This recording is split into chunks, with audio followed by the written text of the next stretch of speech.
A couple of weeks back, I did a video on how I can play anything on the piano just by listening to it. And in that video, I talked about how to work out chords, how to work out a melody, how to work out a bass line. But what do you actually do if you have just a set of chords, or have the bass line, or you have the melody, to turn it into an actual piano piece? Well, that's what I'm going to explain in this video. And to do that, I'm going to use the song Unholy by Sam Smith. Now, this song only really uses two chords throughout the entire thing, and that is this chord, which is C sharp major, and this chord, which is D major or D major 7. But it wouldn't be a very good version of the song if I was to just play those two chords over and over again like this.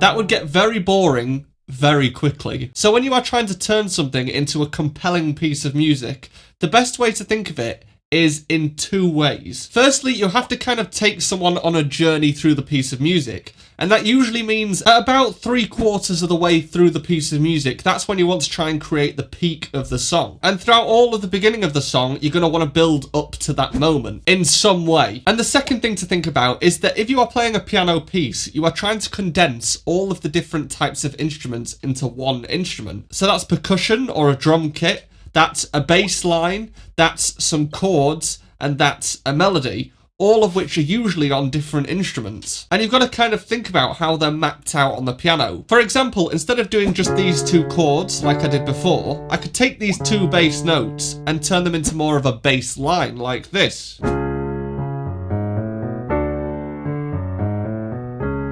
As well as that, you can think about how you might add something more percussive into that bass line as well, like this.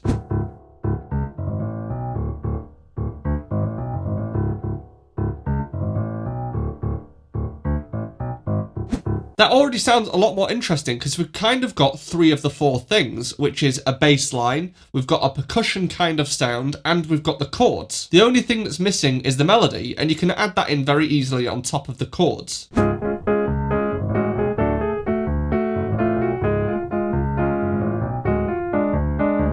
So that takes care of how to turn simple chords into something a little bit more interesting. But as I said before, to maintain interest, you have to keep developing it and turn it into something so that by 3/4 of the way through, you are at the peak. And the way that I would do that is by actually working backwards. So we've just worked out how to put the bass line, the chords, the percussion element, and the melody all in at the same time. But that doesn't necessarily mean that they have to be there the entire time. For example, you could get rid of the percussion element and the bass element, and that would really thin the texture. But then you've got them ready for later on when you add them back in, and it adds more impact and interest. So you could take those chords and start like this.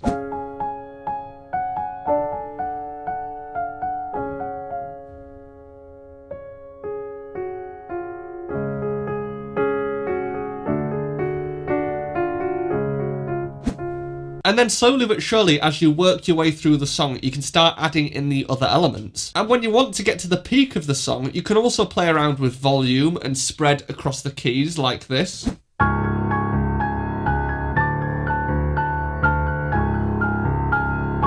To give it even more size. And then very quickly, with only two chords and one melodic idea, you've got loads of options for how you're going to go about piecing it together to make something bigger and more interesting.